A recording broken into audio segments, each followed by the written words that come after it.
Now it's time for the O'Hara News and Editorial. It's the show that brings you the news through the lens of men's rights activism with a hard-hitting, red pill perspective. Robert O'Hara and co-host James Huff bring you current events and important guests who will share their insights as well. We also invite the most important people to share their thoughts and experiences here on The One. You. This show invites callers to discuss the events of the day with the hosts and our guests. We want your involvement, so listen, call in, and experience the one show that gives it to you straight in a way no other media outlet will. Let's begin the O'Hara News and Editorial with our host, Robert O'Hara.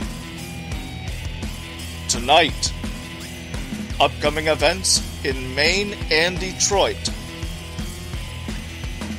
On tonight's very special edition of the O'Hara News and Editorial, we have as our guest Paul Elam, owner of A Voice for Men, to talk about two very important events: the upcoming rally on the 7th District of Maine Courthouse steps and AVFM's Men's Rights Conference in Detroit. Aside from promoting both events, we will be discussing their crucial importance and the need for attendees. 2014 is turning out to be a benchmark year for the MHRM, and the evolution of the movement from being an online-based activist community to an in-the-flesh activism force is going to be definitive.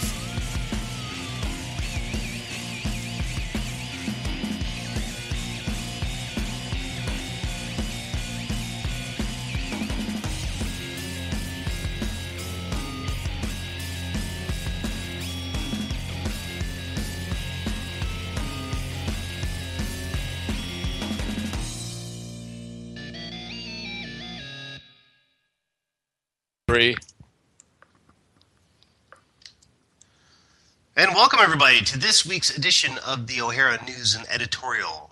We are going to be joined tonight later on by Paul Elam, who's going to be talking about two very, very important events coming up in the next couple of months. We're going to be promoting these events and also to talk about how important these events are. These are going to be, especially the event in Detroit, is going to be the most important men's rights event, I think, thus far. It's going to be the biggest. It's going to have the biggest names. We are going to get the most amount of press attention than we have, more attention from the press than we ever have before. It's going to be a big deal, and it's important that we dedicate a show to talk about it. And that's what we're going to do. We're also going to talk about an event coming up in Maine, in the 7th Prosecutorial District, right on the courthouse steps. There's going to be a rally that basically is going to be targeted at Mary Kellett. This is going to be a huge, huge deal. And anybody who's in the area who has been listening to what's been going on with Mary Kellett over the past several years, I know there's a lot of people probably listening right now that are very interested in what's going on. Please come attend that event. But we'll talk about that later. Now we're going to get to the news. First of all, before I do that, I want to ask James Huff. How you doing, James?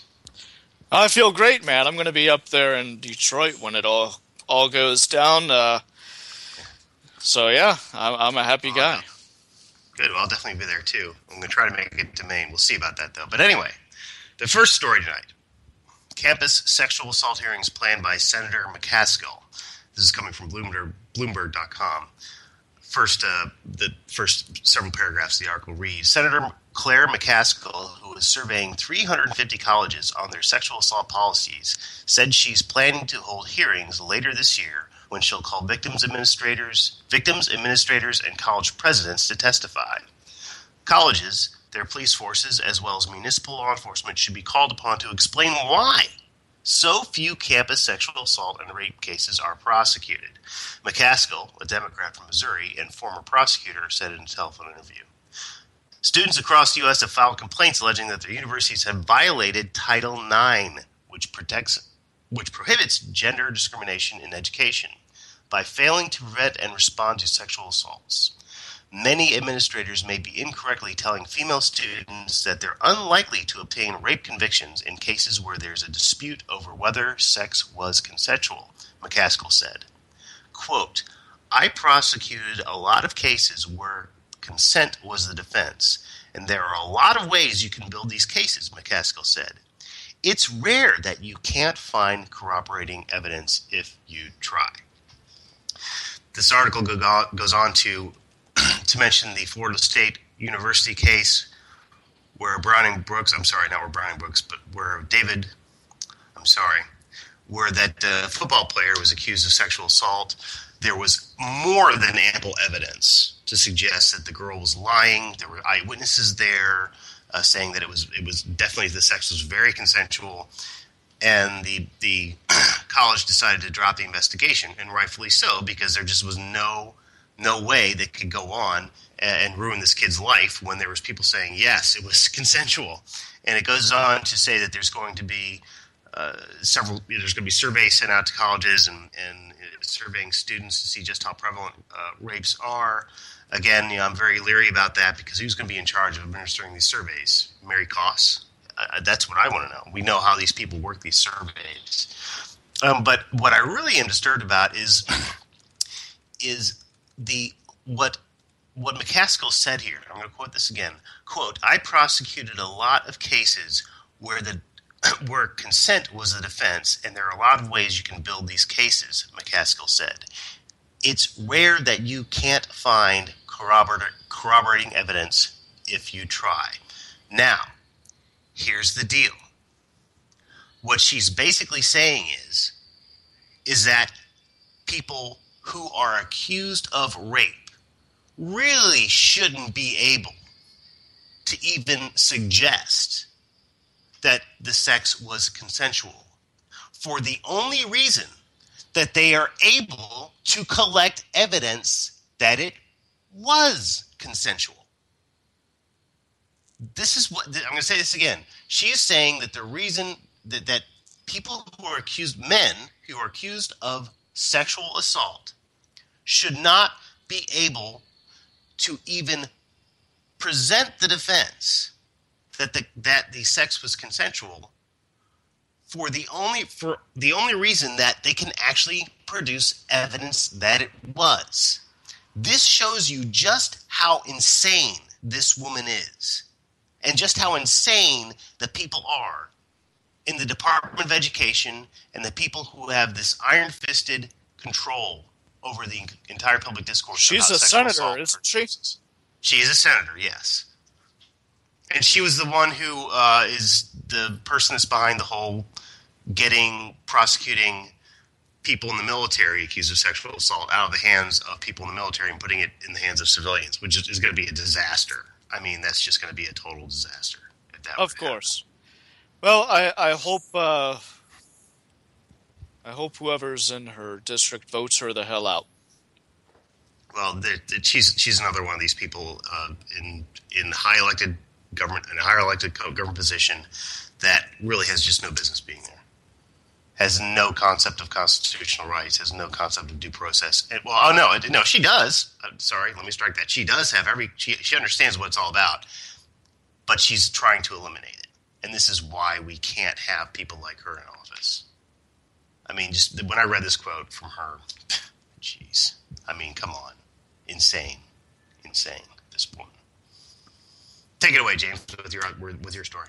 All right. Well, coming out of the Telegraph, a father wins damages after a social worker is after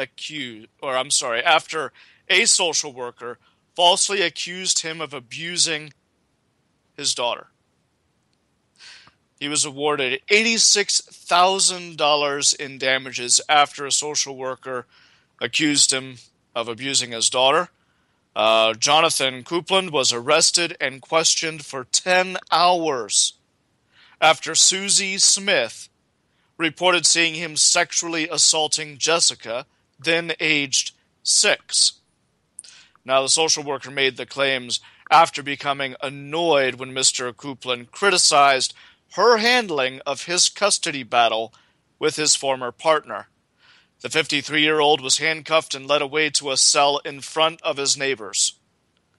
Smith later retracted the accusations, and the Children and Family Court Advisory Support Service were forced to pay the single father £86,000, pounds, not dollars, pounds in compensation and offer him a formal apology. Now, Mrs. Smith has since been sacked, but Mr. Coupland also wants to see her prosecuted for misconduct in public office. And he's also suing the police for false arrest and false imprisonment. Now, the father went on to say, I was manhandled by 3 policemen, dragged out of my house in handcuffs. It was humiliating. My neighbors saw, and parents at Jessica's school turned on me. It was a completely false story of lies, but my daughter could have been fostered, and I could now be in a pedophile wing of a major prison because of this social worker. I won't rest until she faces justice for what she's done. Now, the former painter and decorator brought up his daughter alone after being granted custody shortly after she was born. Wow, that's a pretty major case there. Sure it is, yeah. And believe it or not, I have heard of so many of these types of situations in the past, where parents, mothers and fathers both, go through hell dealing with these fucking social workers. Go through hell. And it seems like they always manage to strip the kids away from people who are legitimately down and out, but who are trying their best. And it always seems like they absolutely flub it up when it comes to leaving kids in abusive environments. Truly abusive environments. Yeah, like foster care system here in the U.S. Oh, it's God. Yeah. Terrible system. Horrible system. They'll take the kids away from perfectly loving parents whom they deem to be, quote, unfit, and put them into the foster care system. And they do this primarily to keep their numbers up, to justify their jobs. That's why they do it. Oh, absolutely. In fact, I know in North Carolina there was Harnett County was actually being investigated because the Department of Social Services was making a pretty damn good windfall for every successful adoption of their foster kids. So what they would do is they would strip kids away from the families while they're very, very young, and then turn around and put them up for adoption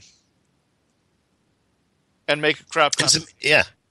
A lot of money. We're not talking about a little money. We're talking about a lot of money. Like $15,000 a head.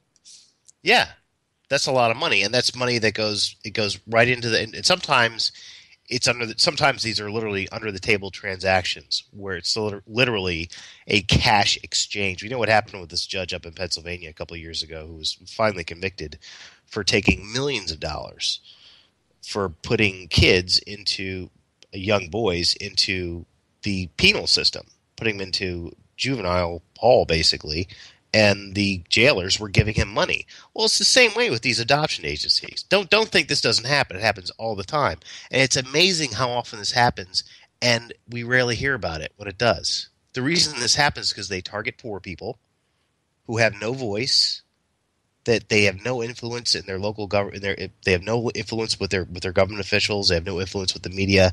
These people are they're very easily painted as losers who don't deserve to have custody of their kids.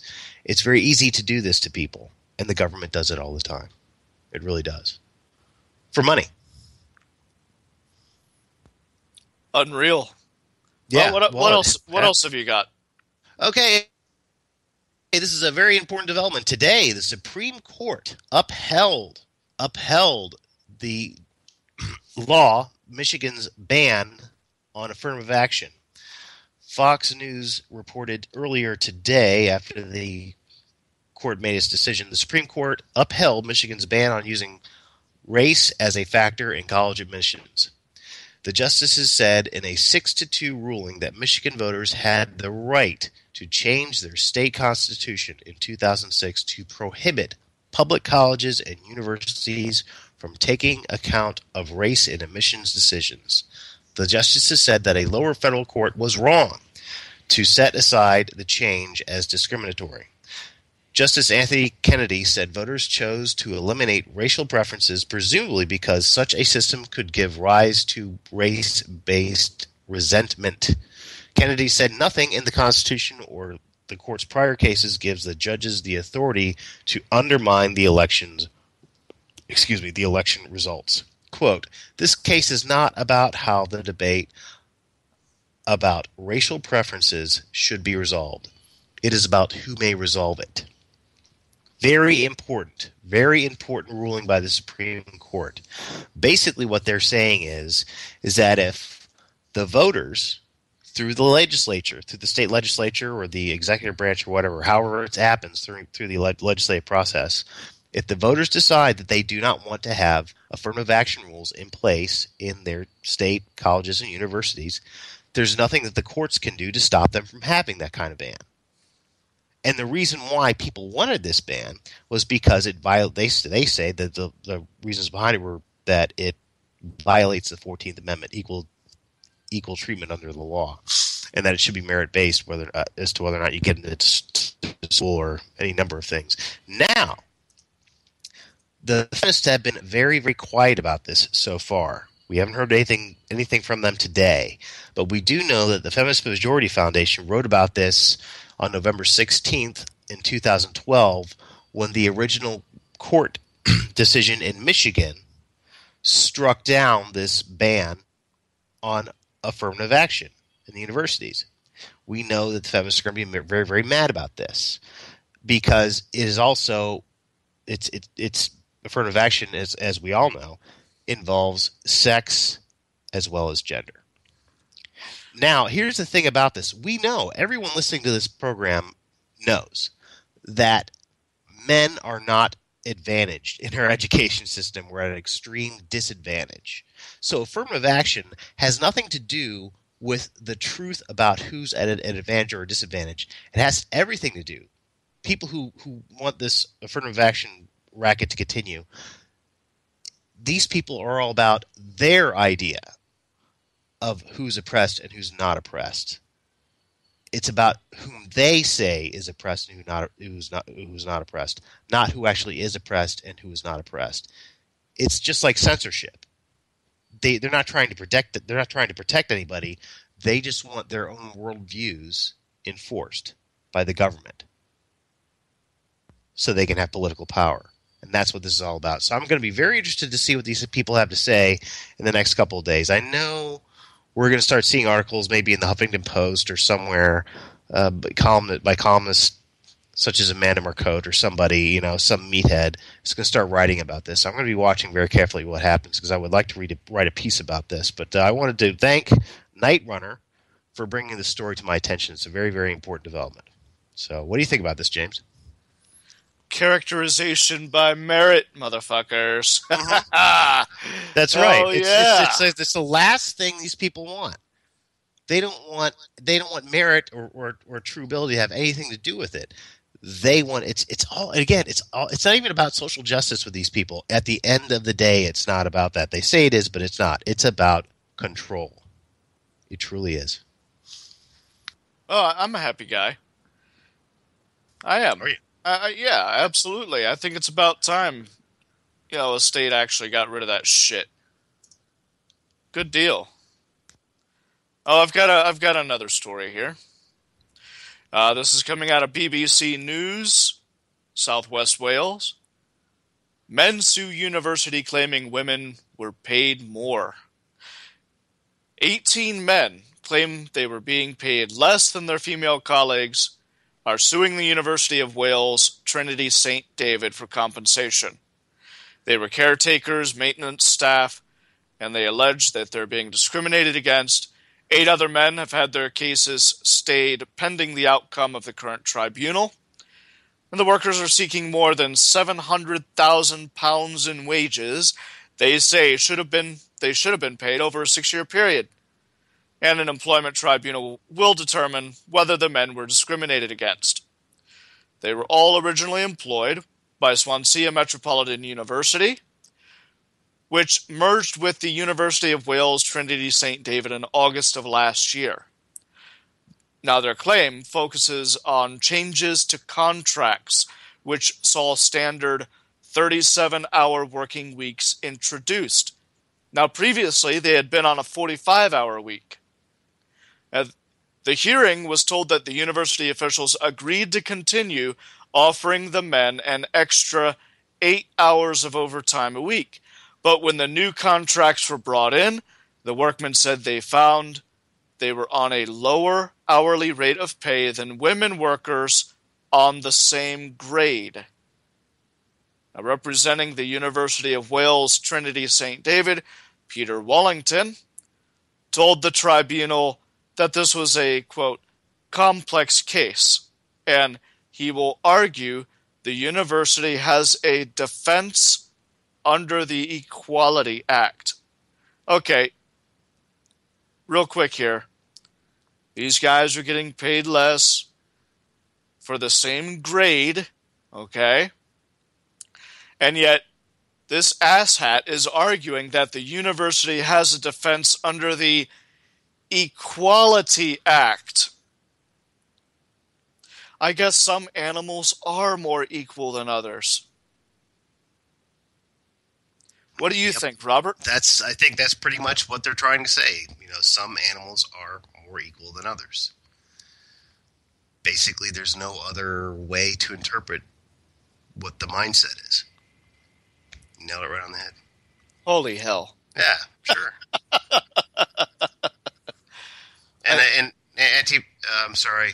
Any Axamander on the chat room says feminist response to men being paid less than women, it balances out. And this is always seems to be the case, I think, whenever you ask them to justify what this is all about. They say, well, we're making up for past oppression or the fact that, men have more power than women. Right. Screw that past oppression bullshit. I don't owe anybody dick squat because I haven't oppressed anybody. Right.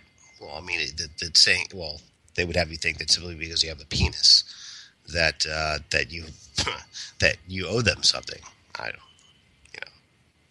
But this is feminist. I'll give them a tip. False. Yeah. Tip, baby. That'll even things out. All right, guys. We're going to go ahead and move to a music break, and then we are going to bring on our guest.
And we are back with our guest, Paul Elam, and we're here to talk about upcoming events in Maine and in Detroit. In Ann Arbor, Maine, a group called Integrity for Maine is going to be having a rally on the very steps of the courthouse in the 7th District, just feet away from Mary Kellett's office. They're going to be calling for some serious reform in the justice system, specifically the family justice system, and, of course, for Mary Kellett's removal.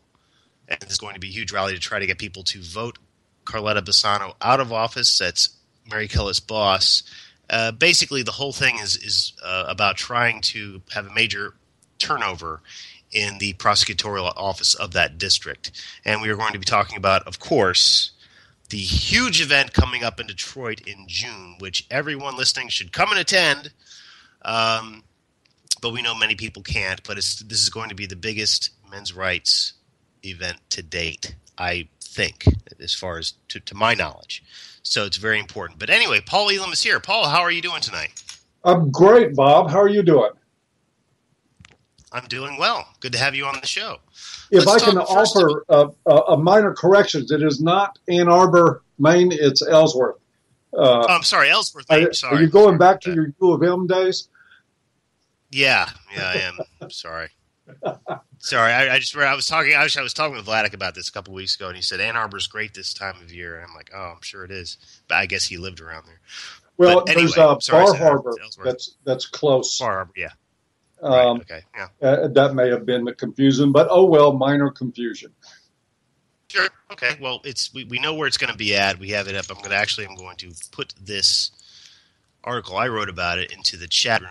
But anyway, let's go ahead and talk about this. This is going to be a big event because it's going to be, I think, a huge rally to try to get Mary Kellett fired. We've tried so hard. So many people have been working for so long to expose this woman. She has been exposed. Everybody knows. People well outside of men's rights circles know that she is corrupt, that this whole prosecutorial district is corrupt, where there's going to be a former sheriff that's going to be speaking at this event, exposing what's been going on up there. But this woman is still in office, and these people are still in office. Why do you think that is? It's because, as you pointed out, the corruption in that office is systemic. It runs from the top down. The right. DA of Hancock and Washington counties, Carletta Bassano, is the one that has basically unleashed Mary Kellett and others like her on the world. We need to remember that this office, Mary Kellett is the in a way, a scapegoat. It's not that she deserves to stay there or to be a prosecutor, but this whole office has been off the trail of justice for a long, long time. Paul Cavanaugh works there. He's been involved in legally harassing Vladik Filler and others. Entwistle, who's also running in the election, same thing. What you have there is an office. I think there's 26 employees there. 22 of them are female, and it's run by feminist ideologues, and their job has been to prosecute anything in genes because it's profitable, because VAWA will pay for no-drop prosecutions, which effectively means that once you make a case, whether or not you win it or lose it, you get money from the federal government to continue it, and they've been very blatant about this. So what we're doing is we're coming together there. There's going to be local politicians. There are some people who are scheduled to appear that I'm not even liberty to talk about, but we're going to call on the people of Hancock and Washington counties to come out to the voting booths in, I think it's November, and to get rid of this office. And the way you do that is by not voting for either Entwistle or Kavanaugh, who are the two people that the office has sent out one Republican and one Democrat to run in the election so that they can go right back to business as usual. Everybody in that office will stay. But if there is a replacement of power in that office, there is a likelihood that not just Mary Kellett, but everybody in that office could go, and that's what needs to happen. This is interesting. This whole headhunting attitude, which is the correct way to change things. I mean, you have to make the incumbents nervous if they're doing something wrong. And so many people, and I'm not going to name names, but so many people say, "Oh, that's not a good thing to do, to target certain elected officials and stuff like that. That's not the way to get things done. The only thing that does is cause problems." I disagree with that. I really think that there should be maybe this is the wrong way to say it, but a mercenary attitude towards this kind of activism. We need to let elected officials know that we can hand them their own asses on Election Day. And we do this by getting mad. We do this by getting angry and holding rallies like this and saying, we are coming after you, your job. Our mission is to get rid of you. I don't understand why so many people have a problem with this type of strategy. I can't imagine where anybody got the idea that this is somehow counterproductive. We want to cause problems. We want to cause public embarrassment for corrupt officials. What on earth is anybody thinking when they're saying don't make a stir about the actually corrupt people? What kind of I'm sorry, I'm not trying to be insulting, but that's stupid. The idea that we shouldn't stir up problems where innocent people are going to prison. What on earth are they thinking about? We have had, people need to remember, it's not just Vladik Filler that got a raw deal. He got a particularly raw deal. But there is a whole string of men. Mary Kellett has a conviction rate that is, you might even compare it to somebody's ERA in Major League Baseball. It's horrific. It's so low because she takes cases where there's no evidence and goes after persecuting people. And we're not supposed to say her name? Sorry, but nothing is going to get done until we start naming names and publicly going after these people and getting their jobs. You know why? Because it's a signal. If let's say, for instance, if we are fortunate and our work that we've been doing for nearly 5 years at ABFM contributes to a net end of that prosecutor's office being removed by the public, does anybody think that we're going to stop there? Of course not. There's a lot of other prosecutors in the United States doing this. And you know what? I'll spend the rest of my life, and the people at ABFM will too, going after all of them. And Paul, I'm going to tell you something else too. If we succeed in doing this, this will be a huge signal to all of those other prosecutors out there. And they know who they are. These people really are a very cynical bunch of people. They're psychopathic. They know who they are. They know how they are. There will be a huge signal sent out to them saying, listen, you do not have carte blanche to operate like you've been operating for the past 20 years, ever since VAWA was enacted. You no longer have this, and we're going to get nasty, and we're going to hurt you publicly, politically, and financially. We're going to come get you. That's really, in my opinion, the only correct attitude to have. And when you hear these people say, oh, you don't want to be angry, you don't want to be seen as being angry because that's counterproductive. Well, no, you do want to be seen as being angry and as doing something with your anger. That's what gets people's attention, especially people who are cynical and corrupt. It's the only language they understand. So I'm excited about this change of direction as far as activism is concerned. In the past couple of years, we're going to get to that as a topic when we talk more about the conference, because it happens that I'm going to be addressing anger in activism at the conference. Right. But just to address your point there, Bob, the thing is, and this is where we have a lot of, I think, difficulties sometimes reaching some activists, and it's more difficult to reach the men about this than it is the women. Anger is an appropriate response to injustice. It is how you're supposed to respond to it. It is because if you have a moral grounding in life where it concerns the criminal justice system, if you believe that innocent people, that it's a travesty for innocent people to be legally persecuted and sent to prison. If you think it is wrong and terribly wrong to abuse your power as a prosecutor, to harass people, to coerce people into testimony that's not true, to suborn perjury. If these things are offensive to you, they are not just supposed to make you angry, they're supposed to outrage you. And we have always had a contingent in the men's rights community that for whatever reason, I can't possibly imagine, and I think it's more personal than it is tactical, that we shouldn't express anger. And I think we probably hear that from people who are afraid to express their anger. It's not because we shouldn't do it, but we have a contingent of people that are afraid to do it. And I'm sorry, but those folks, we're going to leave them behind. We're supposed to be outraged by Carletta Bassano. We're supposed to be outraged by Paul Kavanaugh and Mary Kellett and Entwistle and all the others in that office that have been running this thing as a backslapping good old boys club that is persecuting people for money without evidence. If this doesn't make you angry and want to express outrage, then please, go join something else. But don't hang out with us, because this is the only direction we're going.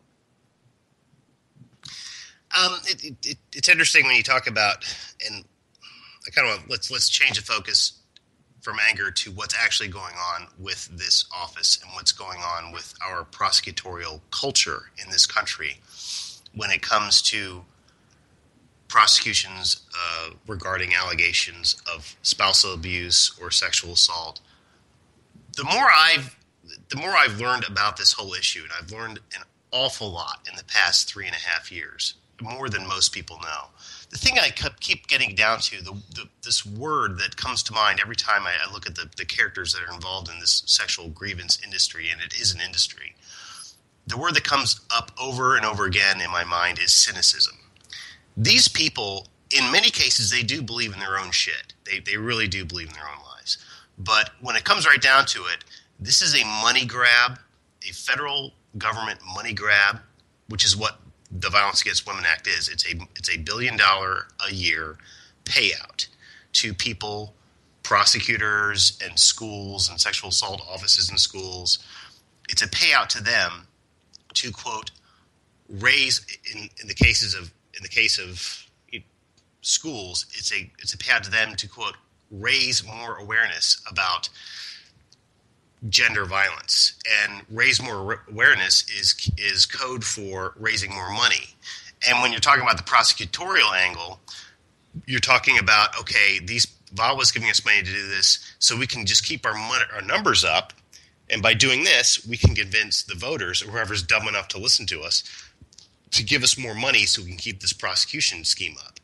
And this is a cynical abuse of power. And people's lives are being destroyed.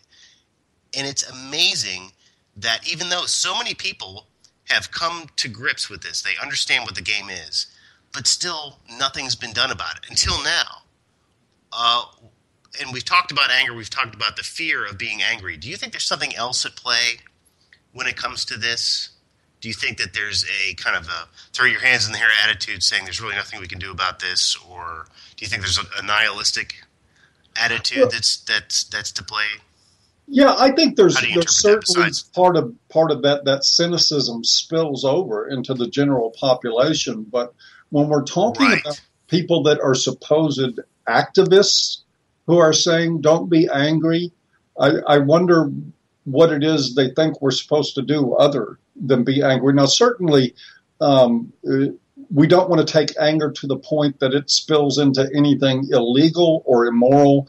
And just so for the comment minors, I mean, obviously, we are talking about a healthy legal expression of outrage.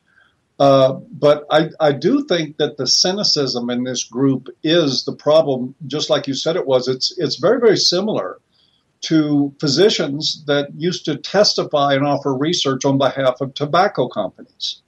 The same lack of morality. It was all about the money. And the physicians that we just wrote about, that Tom Golden just wrote about on avoiceformen.com, about the researchers that took millions of dollars from the pharmaceutical industry to tell us that drugs like Ritalin were safe and healthy to give to young boys. This is the same sort of standard that there is in the sexual grievance industry, whether it's sexual assault or domestic violence. You have people that are willing to testify to anything and everything, and you have people that are willing to excuse anything and everything, like Mary Kellett. And all they have to do in their minds is to talk about protecting women. Oh, well, and Carletta Bassano even said this. She said that she would never drop a case that she could prosecute. She didn't tell the public that she didn't have any standards about the cases that she would prosecute, just that she would never drop one. And she didn't tell the public that the reason she would never drop it is because the federal government sent a check to her office to prosecute whether the person was guilty or innocent. I think there's another reason. There's other reasons why people are afraid to speak up. I think they're afraid of social rejection. And there are places where we still have to be concerned about backlash against people at their jobs for speaking up. But I really think the main reason that people that call themselves activists, who tell us not to be angry and not to speak up and not to target corrupt people, is simply, I'm just going to say it, because they don't have the spine for real activism. That's all there is to it.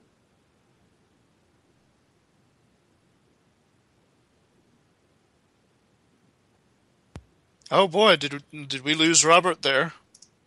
Oh, here. I'm sorry about that. I'm here right now. Sorry, I had my mic muted.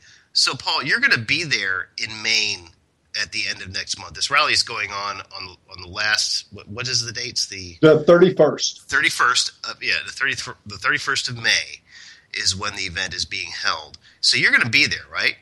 Yes, I am. Okay. Also, Vladik Filler is going to be there, which is going to be great. And there's going to be, and I didn't get this guy's name, maybe you have it, but there's going to be a former sheriff that worked, I believe, in Washington County, who is going to be speaking there. Do you know? Would you happen to know that guy's name? Not at the moment. I am still waiting for a complete list of the individual speakers that are going to be there. When I get that, it will be posted to avoiceformen.com, of course. We will let people know in advance. There are several people who are going to speak. One of the most important is going to be Stephen Juskovich, who's an attorney in that area, who has defended many men who have been unfairly and unjustly prosecuted by that office. And he has been he also happens to be running for DA. And this is not a matter of political convenience for him. He has been speaking out against this office for years. Right.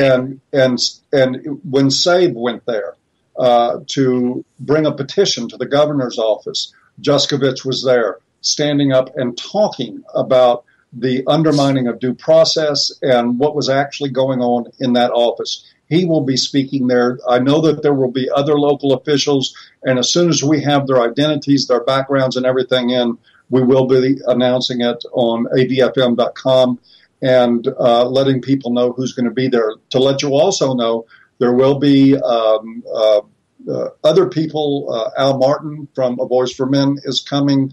Our forum administrator and one of our tech people, Sage Gerard, our director of collegiate activism and the founder of Kennesaw State Men's Group, will be there. And we expect other individuals. Suzanne McCarley will be there. There is going to be, right now, we're expecting about 100 people to show up. We're trying to turn that into 200 in terms of a direct audience, plus the media, plus the additional speakers that will be there. And we're going to be right there at Carletta Bassano's front door asking the people of that community to get rid of this corrupt office. I myself am going to try to make it there. I can't, at this point, I can't promise it, but I'm definitely going to try to make it there. And I'm very anxious to talk to a lot of these people on camera, especially the attorney that's running for DA and the former sheriff. I definitely want to try to get an interview with them, but I don't think I'll be able to make it. But when I find out there who they are, their contact information, I'm definitely going to be pursuing them for interviews, because they are going to be some very interesting people in the coming weeks as this event looms near. Yeah, because these are people that, even more so than us, have experience with this office. They've been dealing with this office for years. Yeah. So they know just it's how in their backyard. That's their home. That's where they live, and they have to deal with this. And this clearly is a huge thing there. That people have been it seems this is another strange thing. People have been talking about this in this district. The public has been angry about this for a long time, but nothing's happened. Why do you think that is? Well, a lot of that is because this group, and it goes back to the prosecutor before Carletta Bassano. Uh-huh. And for some reason, I'm drawing a blank on his name now. But this is a crew. She was under his wing that has been in power there for a long time, and they have a lot of reach. It's why you never saw Bangor Daily News. Bill Trotter was the guy that covered most of the stuff from Bangor Daily News.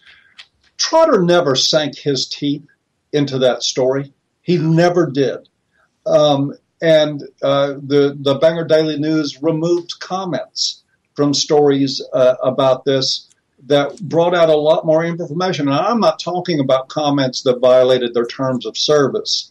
But whenever anything got too close to the truth at Bangor Daily News, they shied away from it. I don't know if that has to do with their board of directors or with people pulling strings in the right places, but this office does have a lot of reach. So the community, there has been massive attempts to keep the community in the dark. There was even Paul Cavanaugh appealing to the judge in the Filler case to try to put a gag order on me and A Voice for Men to keep us from reporting on this. They have tried to silence everybody talking about this case, and they have ultimately failed. And the 31st of May is going to provide a really wonderful example of Streisand effect and how shutting people up or attempting to anymore in the age of the internet it's a done deal. It's really going to backfire on you. Yeah, absolutely.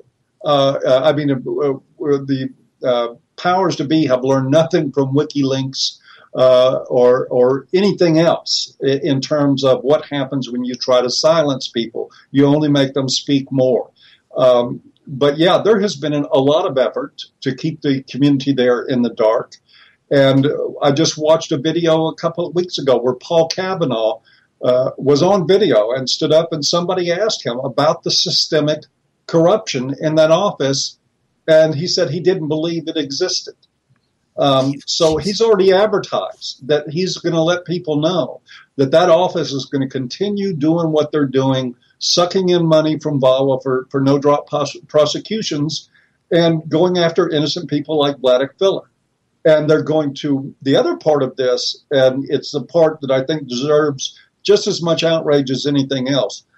Vladek Filler spent 21 days in jail for an assault that he maintains, which I believe he did not commit, but the assault was supposedly throwing some water on his wife.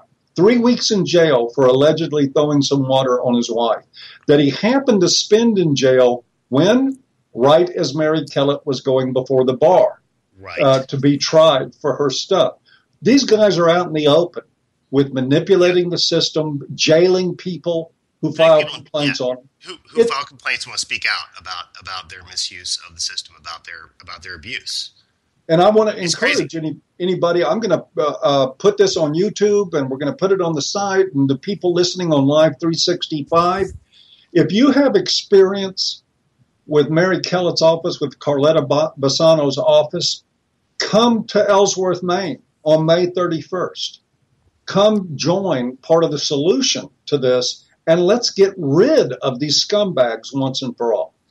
Do we know what kind of local media attention this is going to get yet? Is there any indication as to whether or not there's going to be a TV crew there or somebody from Bangor Daily News, perhaps even? Do we know? You never know with the media. I mean, events such as, the one that we hosted in Ohio and other events, what we did in Toronto, does turn out some media presence. How much is going to be there is going to be difficult to tell. But I tell you what, and I'll say to listeners now and to the people that ultimately see this on YouTube, that phone calls to media in that area, emails to media in that area, telling them that this is an important story to you and you want them to cover it, certainly can't hurt.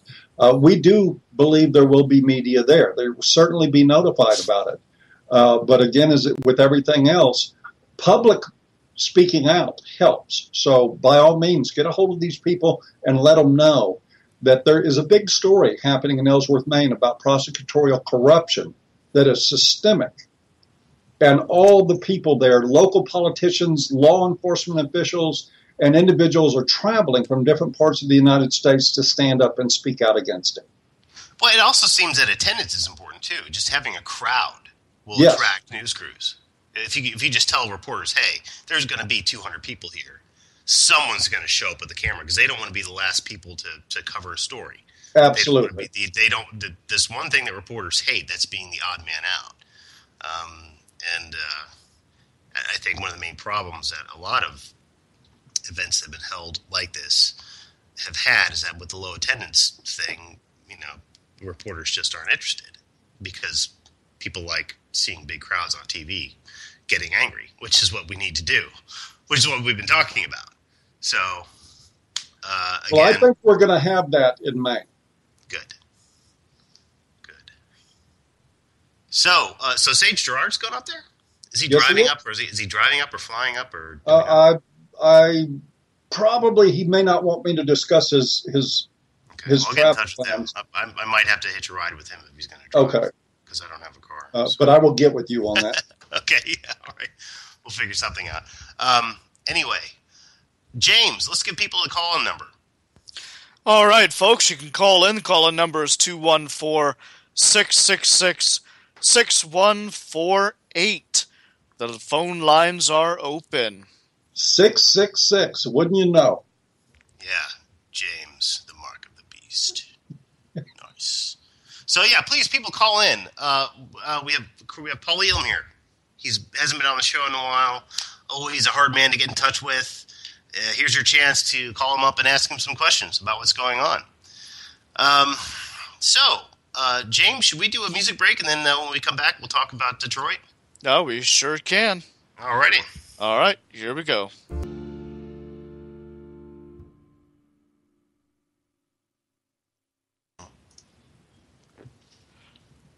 Welcome back, folks. I'm going to go ahead and give the call-in number 214-666-6148.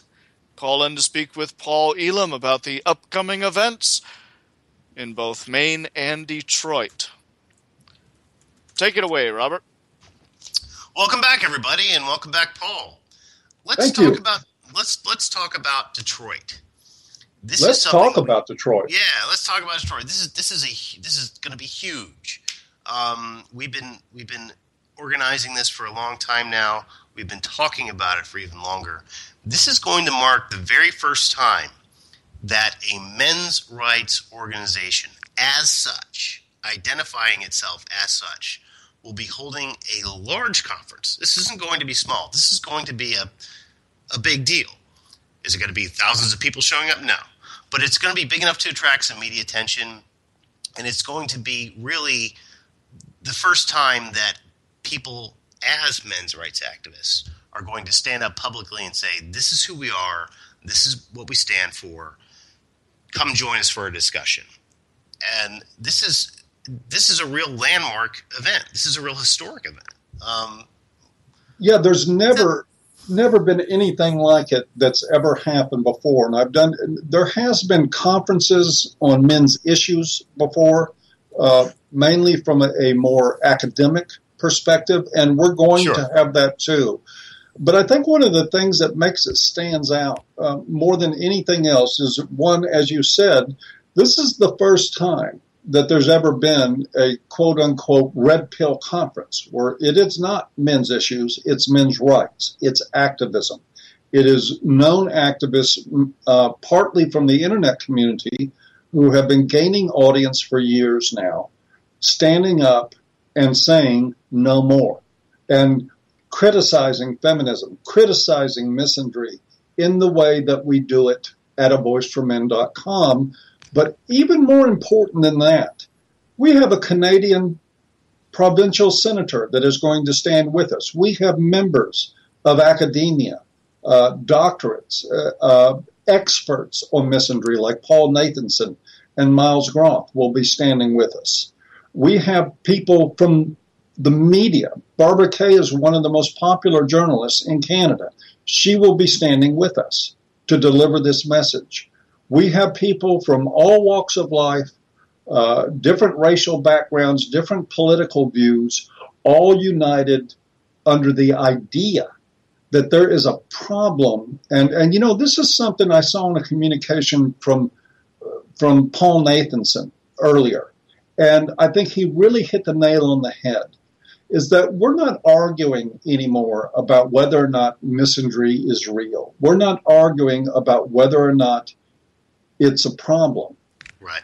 But what we need to get across to the public is that it's actually important to do something about it. Right. Most people know this stuff is there. Nobody can, with our family courts running openly the way they are now, with what's going on in our colleges, with what we see in anti-male propaganda everywhere, people know that there's a problem. Sure. It's time to start insisting to people that we're actually going to do something about it. And this conference is the first one of its kind to ever make this attempt. Well, we know that I remember Glenn Sachs had a pretty small event in Washington, D.C. I think he was the one who sponsored it.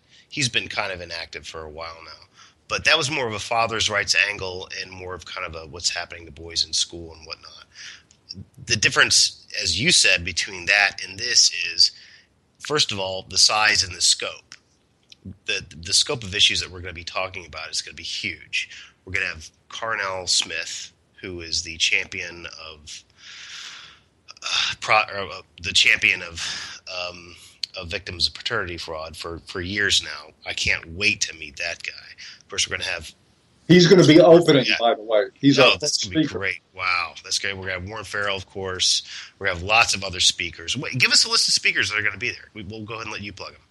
Well, and let me see if I can draw them all from memory, because I don't have the list in front of me, but there's an awful lot of them. Of course, I'm going to be there. Tara Palmatier is going to be there, Dr. T, Tom Golden, Paul Nathanson, Barbara Kay, Warren Farrell.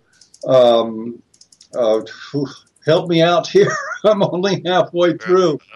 We've got Robert Franklin going to be talking about family law. John Himbling is going to be talking there.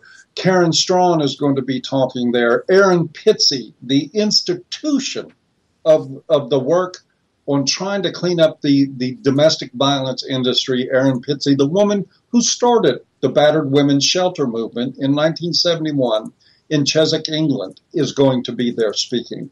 Who have I left out? Gosh, I don't know. I don't have the list in front of me either. Mike Buchanan is coming from the UK to speak. And not only that, we are going to have a panel there. Dr. Farrell's going to be having a workshop on Thursday the 26th, and also on Thursday the 26th, with invitations to media and open to the public. We're going to have a news conference with representatives from the United States, from Canada, from Great Britain, from Australia, and from India that are going to be talking about misandry in media coverage and news coverage directly to members of the press, and reaching out in the most collegial way possible to appeal to them about the problem and to demonstrate it for them from these different perspectives from across the globe. That is another first. There's never been anything like that ever happen before. Yes, and I will be on that panel, and I will definitely have some things to say. Absolutely. I am so excited to do this because I believe this is one of the biggest problems we have in our society. Our media is gynocentric. It dismisses the problems that men face. It dismisses the systemic discrimination that men face in our education system, our family courts, our criminal law system. These are these huge issues that they will not talk about.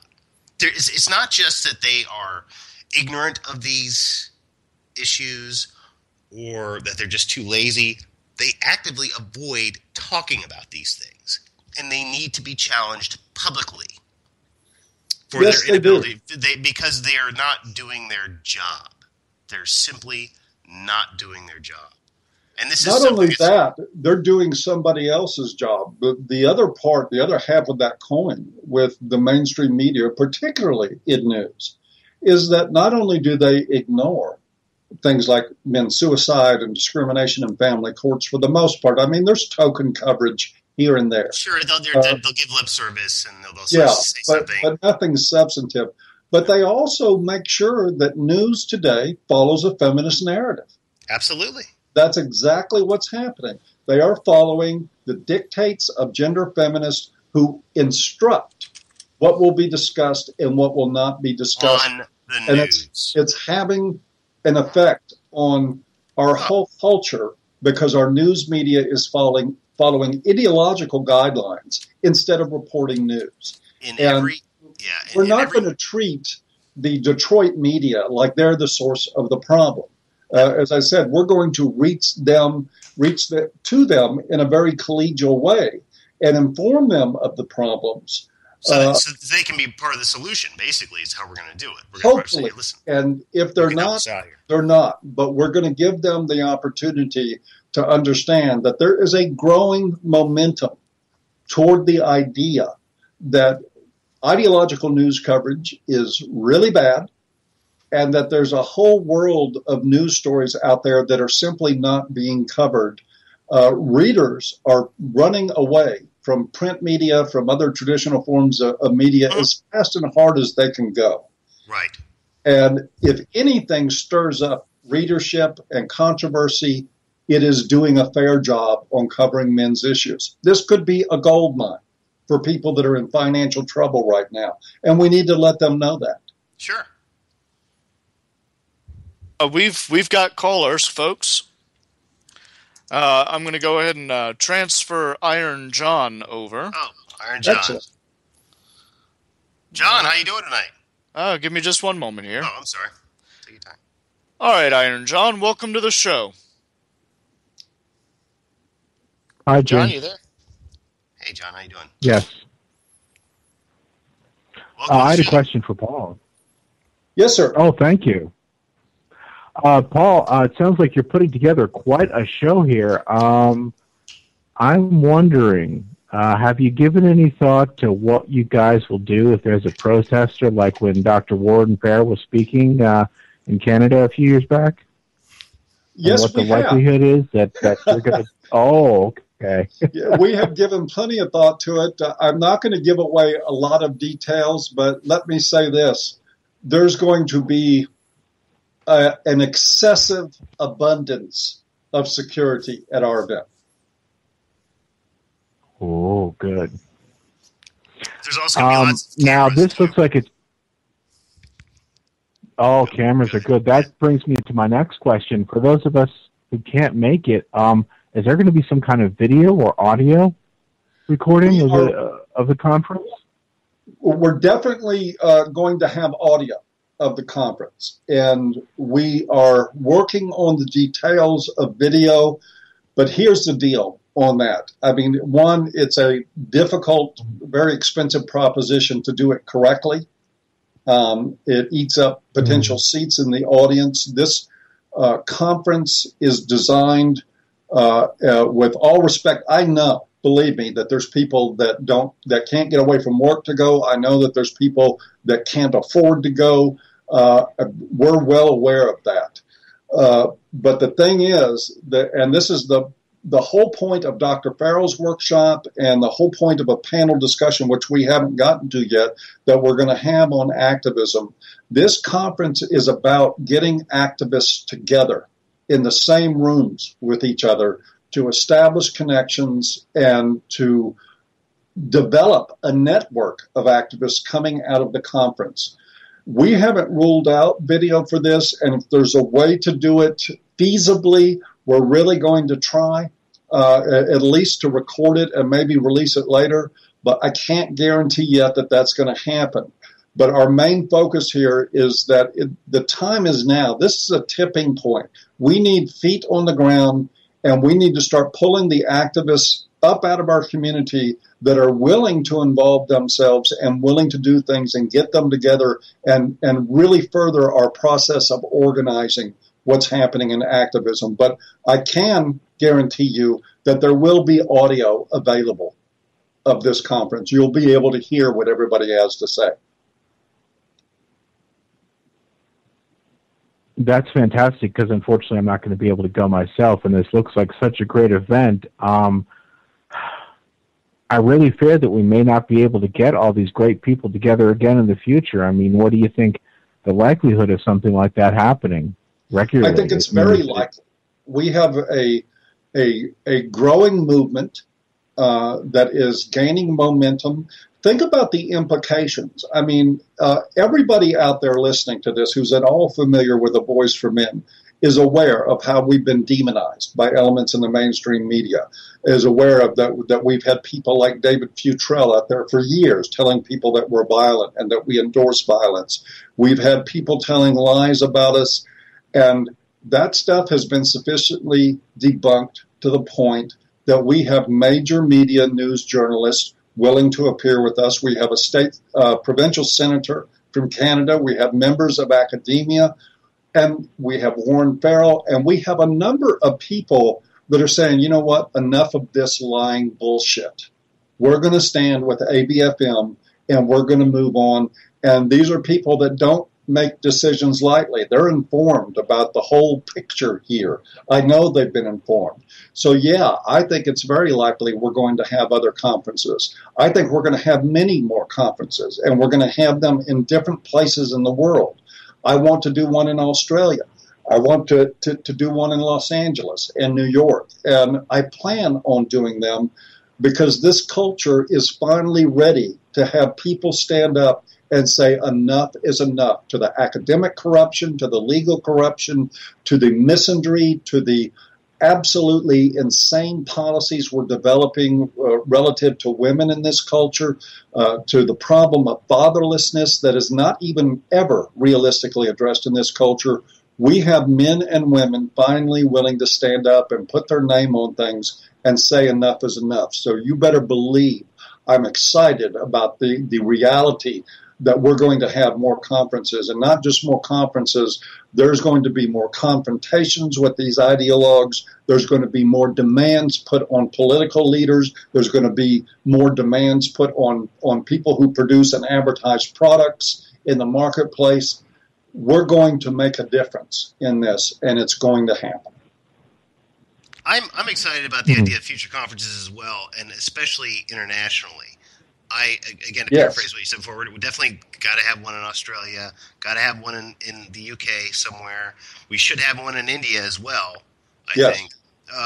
Everywhere we've seen the most growth in the movement, and this is an international movement, and it's important that we let people know that this isn't just a bunch of guys in the U.S. doing this silly little thing, however they want to perceive it or whatever. This is a worldwide movement. It's so important that people understand that there's a group out there called the Men's Human Rights Movement that is talking with each other. They're from all over the world. We're communicating, we're organizing, and we intend to get things done. And it's important that we follow through with future conferences. Maybe not on an annual basis, but on a semi-annual basis, whenever we can do it. But it's going to happen. It's inexorable. It has to happen.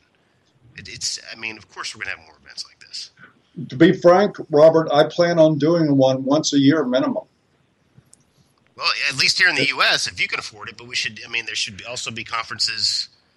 There should be a conference in every one of the countries that I mentioned every year, I think. Absolutely.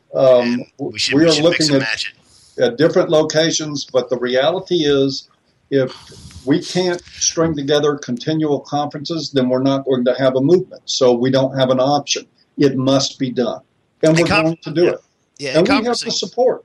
Yeah, and conferencing is so important. It's so important that you, at the very least, that you get together face to face.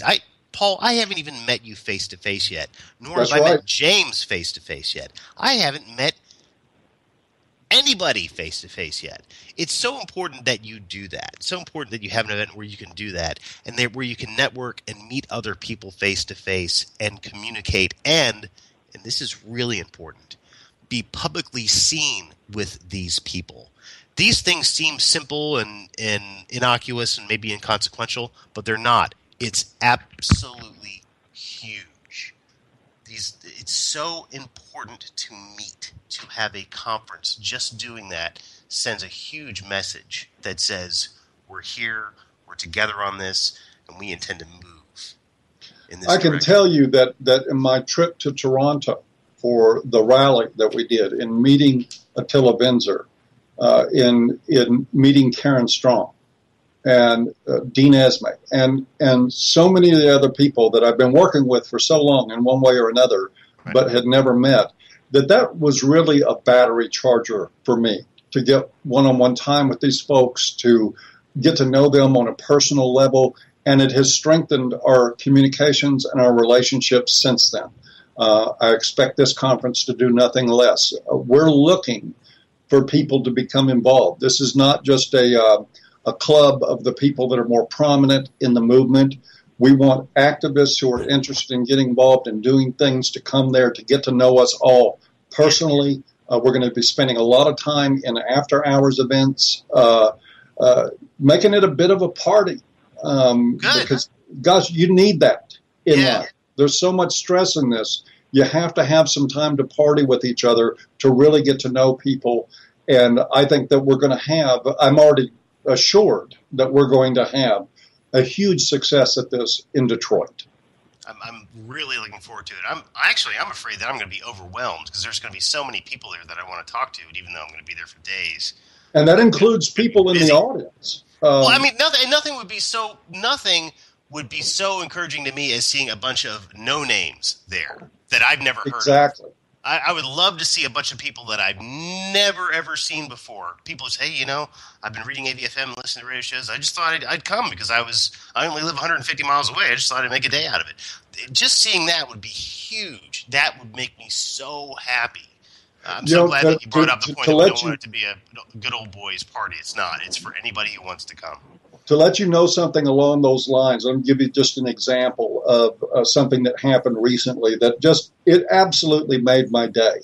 I got an email from a guy that is coming. He's bought tickets for himself and his 2 teenage daughters. Great. And we had an exchange by email. And the thing is, I made a mistake and confused him with somebody else that's coming with his 2 teenage daughters. Oh, wow. There are people bringing their families. Attila's bringing his sons and his father. This is going to be an event where we will have people from 8 to 80 at this conference, all different walks of life. It's going to be a very diverse group of people. Very diverse, and it's going to be a blast, too. Oh, yeah. Yeah, another important point. This whole thing we're constantly trying. People are constantly trying to paint us out to be, they're busted, middle-aged, white, overprivileged men. Man, you're really mistaken if you think that the demographic is that narrow in the men's rights movement. You're really mistaken. Yeah, come to the conference. It's really, really diverse. It really is the most diverse thing I've ever been a part of. Really. It's going to be interesting to see how the feminists try to spin this. They remain quiet. I think they're hoping that maybe it falls apart or something like that, which it's not going to do. But I'm really going to enjoy watching feminists write about this conference, about all the over 40 white males that were there, ignoring the black female senator from Canada, ignoring people like Carnell Smith, and ignoring all the women speaking. It's going to be interesting. Like Tara and Karen and all these, and Aaron Pitsy, it's just going to be crazy. Barbara Kay. And it just goes back to what I was saying about how important it is to be seen publicly conferencing with other people. And this is going to demonstrate, hands down, that, hey, this is not what our enemies say it is. And it's going to be a really important part of taking the narrative away from our opponents by simply expressing ourselves in public as we are. It's going to be a very powerful event. While I'm thinking about it, Bob, let me let people know there are tickets left for the conference. If you go to avoiceformen.com, there is a banner in permanent position at the top of the website. If you click on that banner, you will see an image of all the speakers, a short bio on each speaker, and there will be a link there to purchase tickets. There will be a link there to purchase tickets for Warren Farrell's workshop, and there is a link there that is good until May 27th in order for you to get a discount on a hotel room for the conference at the DoubleTree where it's happening. So it's all neatly provided there on one page. The only other thing you have to do is book your transportation, but if you want to go to the conference, you get your ticket there, you get your ticket to Warren Farrell there, and you can book your hotel room, and you can come join us for what has never happened before. What's the schedule going to be like? Is it going to be all just speeches, or there's going to be a workshop and a press conference? There's the workshop by Dr. Farrell on the 26th and a panel discussion, the news panel discussion I discussed earlier with representatives from around the world. Then on Friday, we're going to have 7 speakers that will be speaking from about 9 o'clock in the morning until dinner time. We'll have a break in the morning, break in the afternoon, and of course a lunch break. Then on the second day, we will have another round of 7 speakers, and we will finish up with a panel discussion that will include people, again, from across the world on the future of activism. Dr. Farrell will be sitting on that panel. I'll be sitting on it. Some of the key players from ABFM will be there. Judgy Bitch will be there. Karen Strawn will be there. And we'll be having an open public discussion, panel discussion with the audience about the future of activism, what people can do, and how we can continue momentum that we are rapidly gaining in this movement. And there'll be a few parties. Sure, that's another thing I want to talk about. We're definitely gonna. It's important to have FaceTime to actually network and talk with people, because getting in the buzz of a conference and like attending all these things, you really gotta sit down and have a beer with somebody from time to time. There's gonna be so many people up there that I'm intimidated. I'm not gonna be able to talk to everybody that I want to talk to. And I'm kind of sad in advance, but this is another reason why we should have more and more conferences, if for no other reason. One of the things we're going to do to give people an opportunity to get to know people that are speaking at the conference and other people from ABFM is that for key ABFM people with ABFM and with the conference speakers, we're going to have a dinner on that Friday night where we're going to leave some seats open from members of the audience to come join us. If you want to sit at the table, we're going to raffle seats for that. It's not going to be expensive, but we're going to raffle seats for that.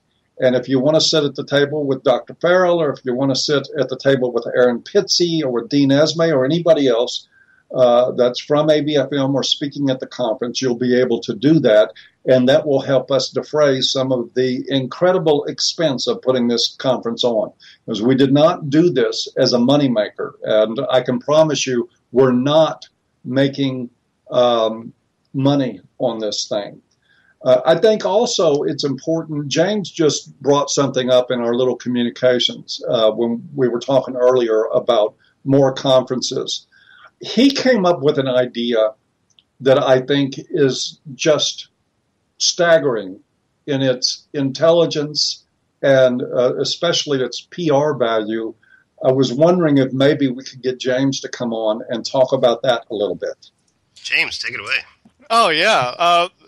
My idea was for next year's conference is to actually hold it in Seneca Falls. Nice. I mean, you can only imagine the screams. I'm going to quote myself here because I wrote a little bit about it earlier. The screams of utter rage, lifting from a million feminist voices all at once as we lay claim to that location for our own. They would see it forever associated with us afterwards, no longer to lay sole claim to it. We will despoil the idea it held, corrupt it for our use, co-opt it out from under them, and ruin a portion of their history in the process. And I think we should, Or, James, we actually could give the feminists an opportunity to join us there. That they are about the equality. Gender equality, yes. Really? Because if I'm not mistaken, at the original Seneca Falls convention, men certainly weren't given that opportunity. It was just an oversight. We'll forgive that. The feminists can embrace our coming into Seneca Falls with a couple of hundred men's rights activists and finding a convention center on Women's Rights Boulevard in that town. There are a couple of them. And putting on an event to discuss gender equity in this culture from A Voice for Men. And I think it would be a great historic place to do it, and we intend to try. Well, I can't fault the reasoning. If they're willing to meet us halfway. Well, yeah. Well, that could be kind of the motif of the whole thing. Like, hey, this is about gender equality, right? You know? Right. My fear would be that. Where do they have conference space in Seneca Falls? Where is Oh God, yeah, it's a historical site for women's rights, man. I mean, of course they have conference spaces there. Is the same hall available? Is it still there? It wasn't a hall; it was a church. Oh well, is it still there? Maybe we could talk to the. Oh yeah, the church is still very much there. It's the. I think it still is the Wesleyan Methodist Chapel. We'll do some research. And it was originally announced, hey, this is for women only, but a whole bunch of men showed up along with the women, and the men weren't turned away, but they were told to stay quiet. Right. Well, we will give them the appropriate example by having a convention where women's voices will be just as welcome as the men's. Right. It appears that what we need to do is offer something historically corrective and to go back there and do that convention and to do it without the bigotry. Imagine that. That would be absolutely golden. Okay, James, we have another caller, right? Fatherless? Yes, we do. Iron John, do appreciate you calling in. As always, John. Thank you. Thanks, Iron John. Thanks for taking my call. Bye-bye. Talk soon. Bye. Bye-bye. Yes, we do have Fatherless. Give me just one moment.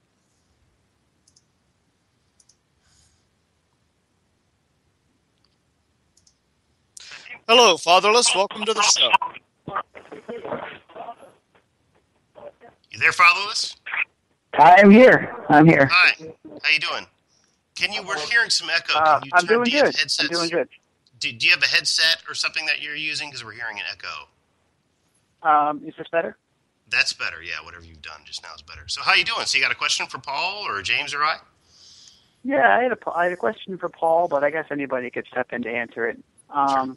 Basically, for people like me that I'm really just some guy, how can I prepare for a conference like this? Well, one thing is to, I think, with all respect, to disabuse yourself of the notion that you're just some guy. If your heart is in furthering these issues and in speaking out to them and becoming a part of the solution, you are far from just some guy. This is still a small movement. We're growing, and it's growing rapidly. But you can be a very important part of finding solutions. I would prepare there by coming looking for things to become involved in. I would get to know, approach people like Warren Farrell and me and James and everybody else that's going to be there. Say hi to them, shake hands, Find our tables when we go out to the after hours events. Have a seat with us. Have a beer. Tell us about you. Let us get to know you a little bit, and a little bit about maybe some skills you have, or maybe some ideas that you have. But the important thing, and I'll say this to you and to anybody listening to this that's coming to the conference, is don't stand on the sidelines. Every one of these people are just like you.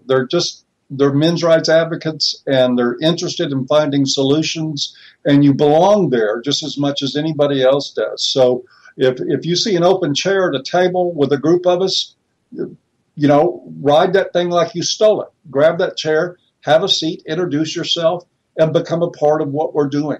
That's all you have to do.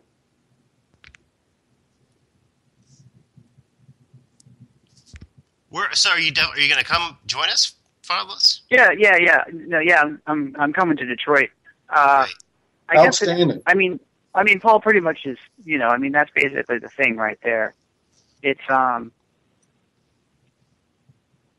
Yeah, because a lot of conferences, professional conferences I go to, people crowd around the so-called famous people, and I find it like for breaking into an industry, it's totally like. I guess here's my follow-up question: how is an activist conference different than a professional conference? Because we give a damn about the people in the audience more than just the price of their ticket. You bring up something very important. I think it's really important that you use this opportunity. I'm going to say this to everybody who's going to attend. Use this opportunity to network with other people that you may or may not have heard of and do something.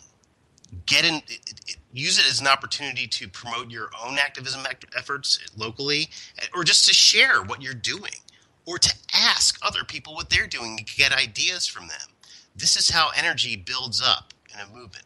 People getting together and talking and sharing ideas and sharing their energy and their motivation. This is so important. This is what makes people like yourself. You called yourself just some guy, and I'm going to ditto what Paul just said. You're not just some guy. You're someone who is interested and involved in what's going on, and you're important. That makes you really important. Really important. So. Let me back that up with an offer. If you would, when you get to the conference, the first time you see me, unless I'm like in the middle of my speech, come up and interrupt whatever you're doing, introduce yourself to me, and then allow me on one of the outings that we're going to do for extracurricular activities. Would you accept my buying you a beer? Sure, or we could do a shot. All right, we'll do a shot together, and we'll have some conversation.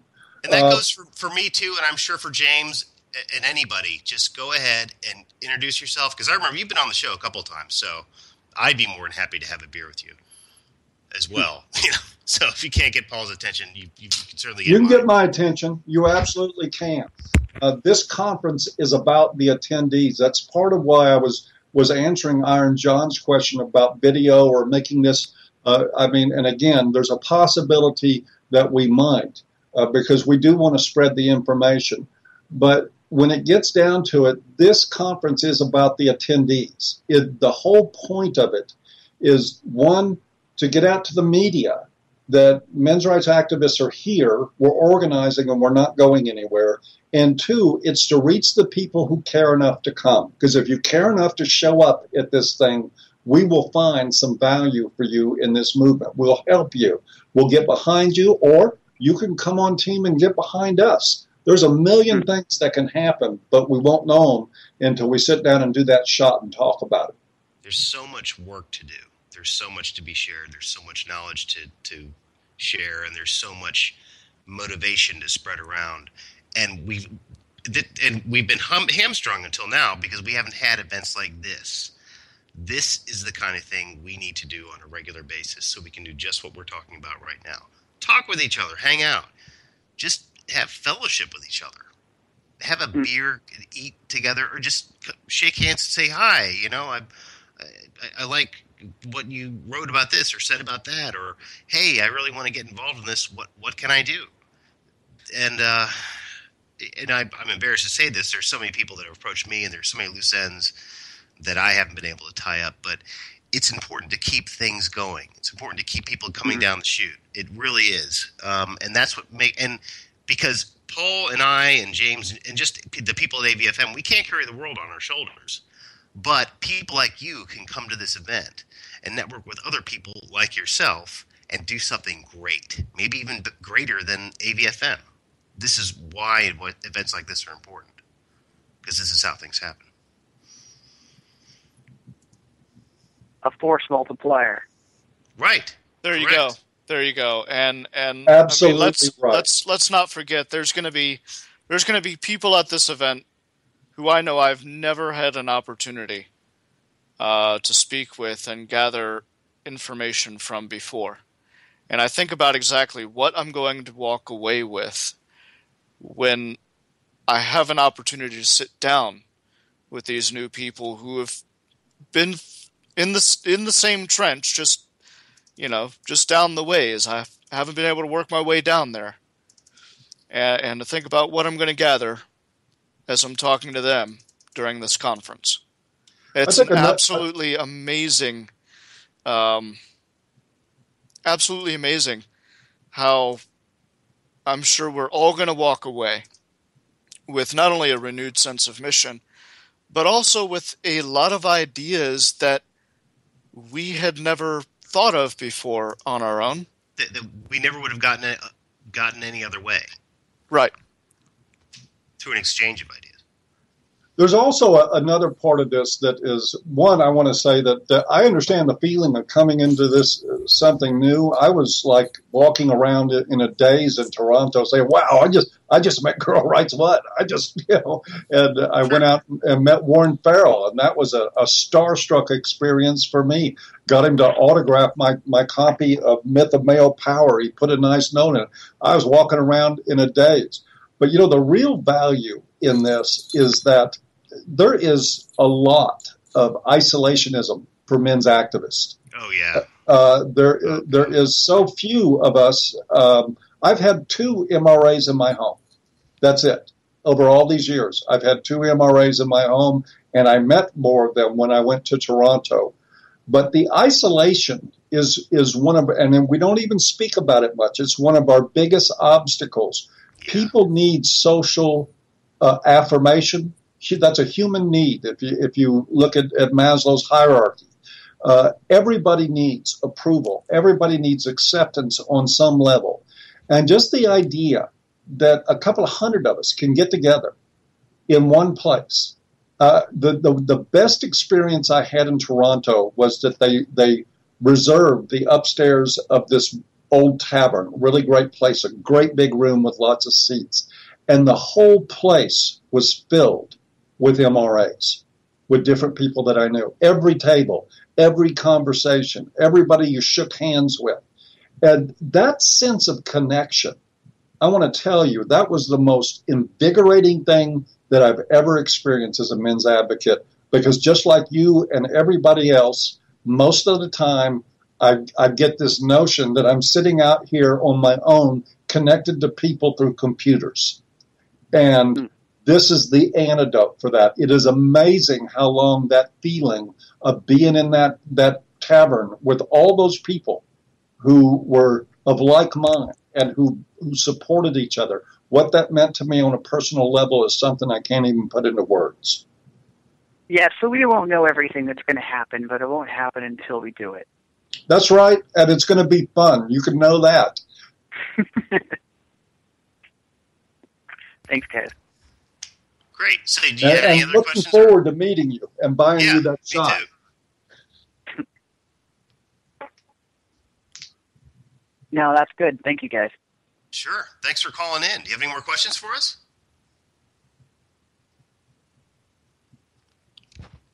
Hello, Fatherless, you there still? Yeah, I'm still here.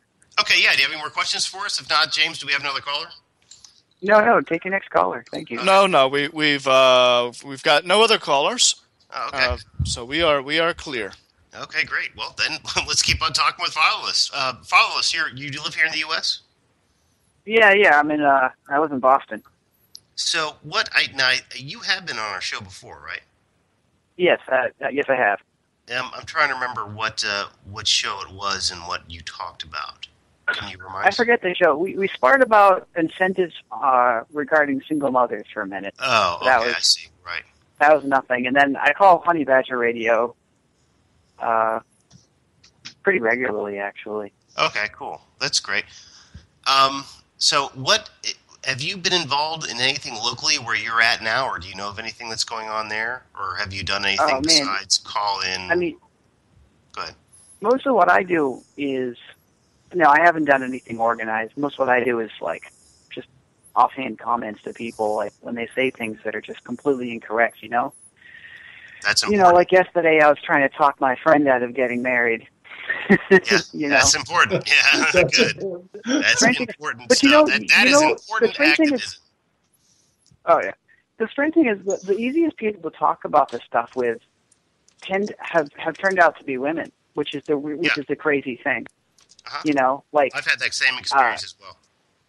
Yeah, and it's just like, particularly women who are accomplished. Like I know, like a woman I know is an oncologist, a cancer scientist.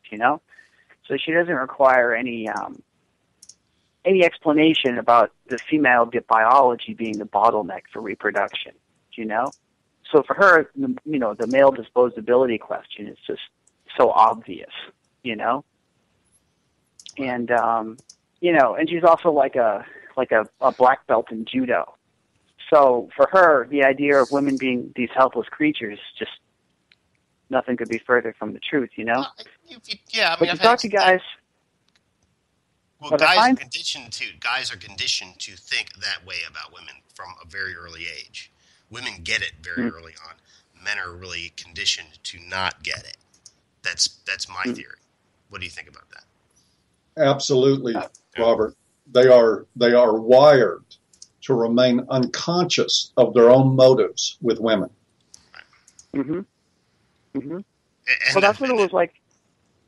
Go ahead. That's what it was like talking to this guy last night about getting married, and on one hand, it's like explaining to him that marriage is a loaded gun was something he was readily able to accept, even though he had a few deflections here and there. Getting him to understand that there's nothing romantic or necessary or beautiful about handing that loaded gun to somebody was something that was beyond his comprehension.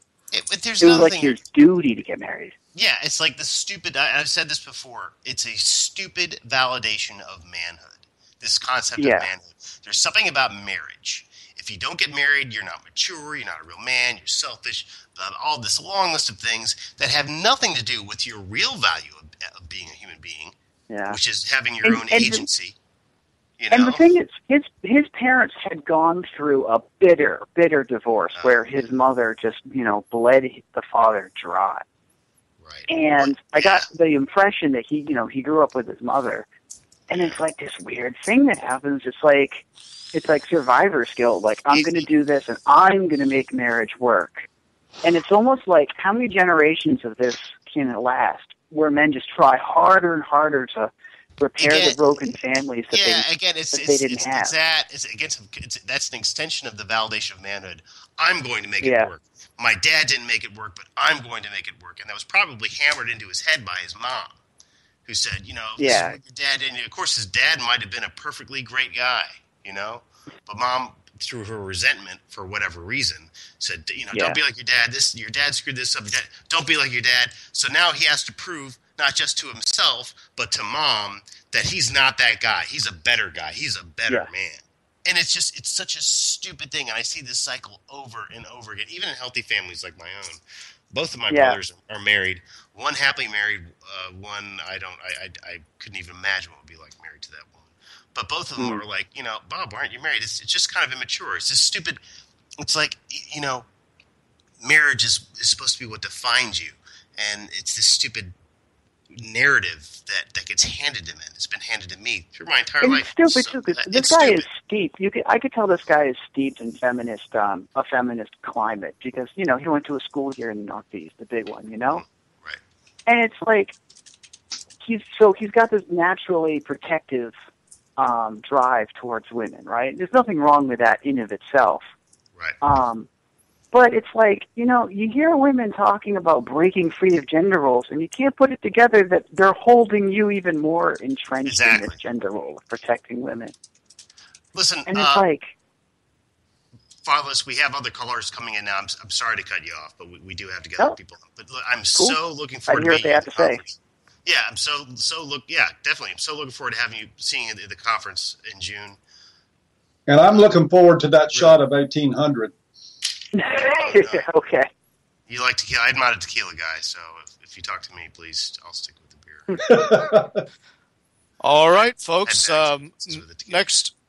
Next up, we've got Nightwing.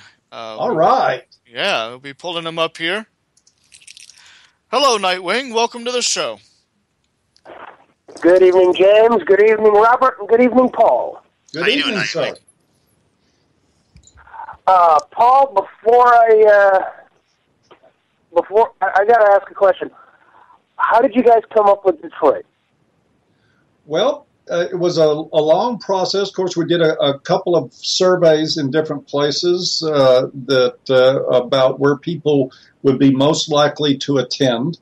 We also considered geographic factors about something being centrally located, being something that where people who were flying in could do, on average, less expensive airfares than if we had it on one of the coasts.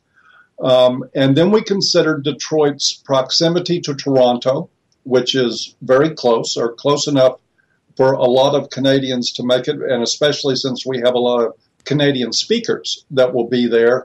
And then there was the historical aspect of Detroit, which is a city in trouble, a city that was once the absolute epitome of the American dream, built on masculine energy, and now has been neglected and abandoned. And we thought the iconic nature of the city also fit into it. So rounding out everything, it turned out that we felt like that Detroit was one of the really good choices where we could go. Plus, it didn't hurt that our director of operations, Dean Esme, lives there and has been able to help by going to the DoubleTree, by actually taking pictures of rooms and doing research for us for the conference itself in advance. All right, fair enough. And I have to say, just what you said about Detroit, how it was built on masculine energy and how it's become neglected and abandoned, that sounds a bit like the plight of the male in society lately. Yes, it does. It is. I think that Detroit is analogous to what's happening to men in this culture. I have to agree. Well, beyond that, all I can say is, as much as I'd like to go, I can't make it. I really can't justify $1,000 for a single day. But if and when you decide to bring it out to LA, give me a call and I'll be happy to do everything I can to help you guys make it happen.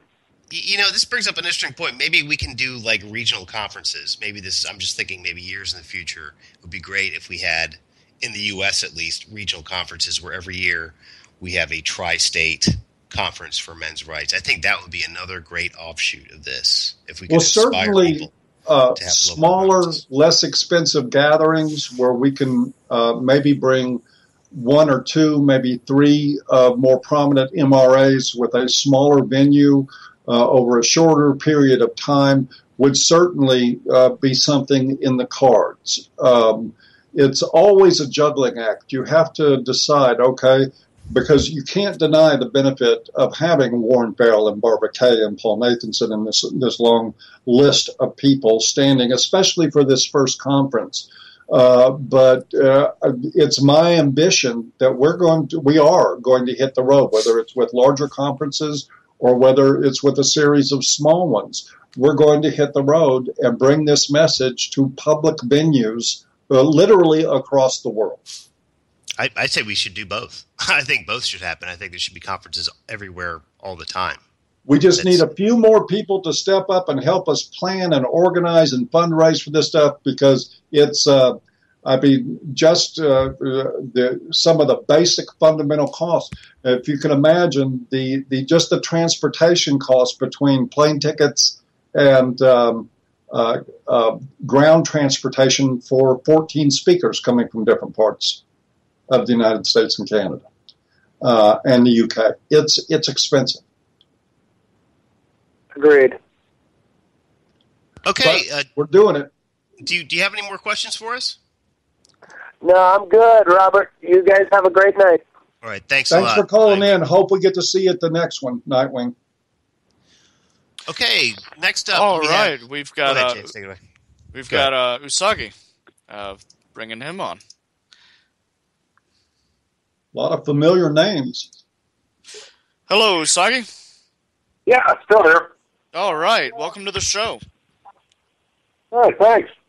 Just turning down the volume here on the feed here just a second. All right, what have you got for us? No, I just wanted to say thanks. Glad to see everyone here online, and it's just nice to see everyone. Good to be here. Good to have you. Yeah. Unfortunately, I'm still working until at least early July, so unfortunately I won't be able to make the trip. But living there for a few years, I can say it's going to be a very human city. I lived there for a few years, and I'm actually trying to move back into that area here. So I think it is a nice human city. There's behind the decay, there is real people there.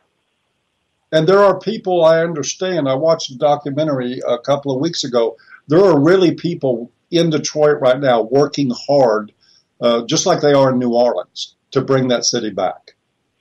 No, and it's working. They're trying very hard. I mean, unfortunately, I worry about it being gentrified to the point where the real people that live there are going to be pushed out of the city. But, yeah. There's always a problem with this so-called gentrification. You hear that a lot, especially it comes up in a racial context. You see that here in Baltimore and D.C. a lot. It's an interesting problem. Yeah, no, I lived in that area too for a bit. So, and trust me, between upstate New York, the eastern seaboard where I am right now, I would much rather be back in Detroit. Where do you live? I'm in the New England area right now. I'm a few months away from finishing training here, so that I can come back to. You need to come to the event in Maine. I can't. You can't. I'm locked in until the end of June, literally the last day of June. That's too bad. But encourage your friends. Yeah. I always thought that the movement needs to have some sort of keel. I mean, we want to promote men's rights, we want to promote men's issues, but we also have to have the keel that we can't become the radicals that the feminists are, and be as violent as they are, be as obtrusive as they are, as we saw with Janice Fiamengo's lecture here a few weeks back. So, as we saw where? I'm sorry? At the Fiamengo lecture. At the Fiamengo lecture is what he said, Paul.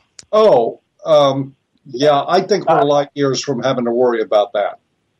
Yeah, but we have to lay down the foundation early here.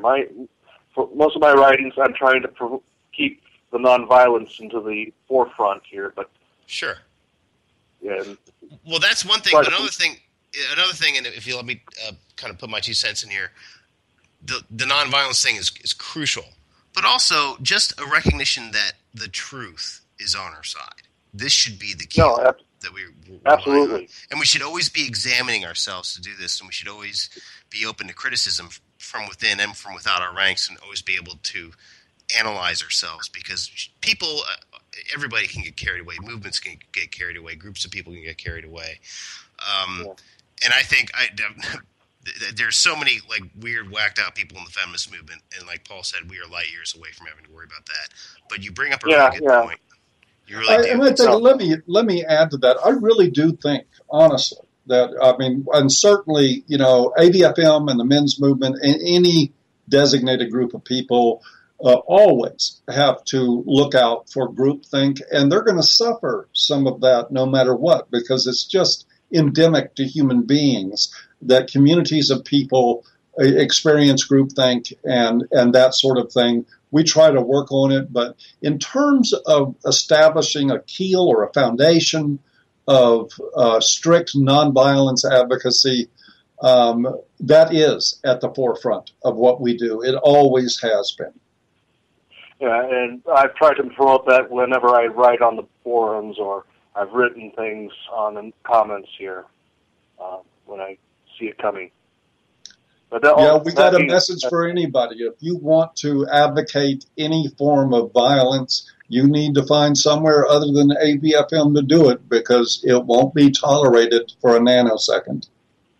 Yeah, and I just found that us being nonviolent just threw the feminist curve here with the reward for the person who was assaulted here a couple of weeks back. Allegedly, yes. Oh, I was laughing at that one because that's what we do, because it's right and necessary. We offer a reward to catch the assailant. I'll go on the presumption that she was assailed until proven otherwise. But we want, and that's the other thing, we assume that we have a crime going on until we're proven otherwise. But it just hear the silence of them. It was just gold. Oh, and it's going to continue, but we're going to continue also. I'm still working on getting other people to dedicate more money to that fund for that. And we also, I believe, at some point, certainly with adequate time for police to investigate thoroughly and completely, if it becomes apparent, or if there is just as much evidence that this is a false allegation as it is an assault, that we offer to match the same money that we've already committed to anybody, leading to the arrest and conviction of anybody making a false allegation in this case. Ooh, I like that. But I also want to promote the good things of men. I recently wrote an article for Men Rights Sydney about my dad here. I know a few people have read it, and we have to promote that fathers are important. We have a couple of months till June, but I would love to see us flood out any sound that mothers are fathers as well. I saw that posted, and that was the first time I've really been offended by one of my friends posting something like that.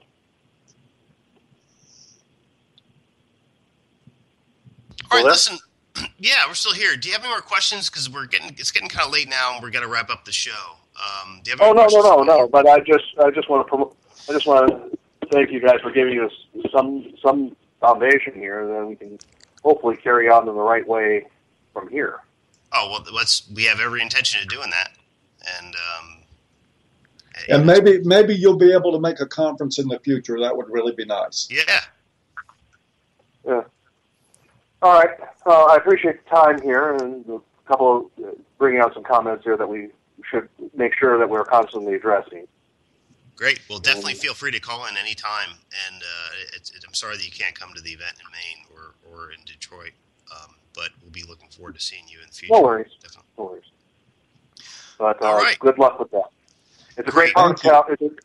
It's a good part of town too, if I remember correctly. All right. Take care, folks. Good. All right, me too. Thanks a lot for calling in, Usagi. All right. This brings us to the end of our show. It's now 11 o'clock. James, thanks for helping out with everything. And Paul, thanks for calling in. Really great to have you. I was glad to be here. Thank you for having me. Can I just throw in real quickly one other short item? The conference is, again, as I said, this is not structured to be a moneymaker. It is structured to hopefully break even and to get activists together. If you have ever donated to AVFM in the past or not donated, if you're somebody that can't make the trip in, we would very much appreciate any contributions to help us with the expenses of the conference. There's a donation button on voiceformen.com. Donations are always appreciated. Well, that brings us to the end of our show. Paul, do you have any advice for our listeners? Come to Detroit if you can. This is going to be something that you don't really want to miss, especially the personal experience of it. The only other advice is that I have is that keep taking red pills and never mistake yourself for just some guy. If you believe in the mission that we're trying to accomplish, you're an important person to us. This show has been a production of A Voice for Men. We thank our guests and listeners for joining us. Royalty-free music is provided by www.bensound.com. That's www.bensound.com. Take care, and remember, take the red pill.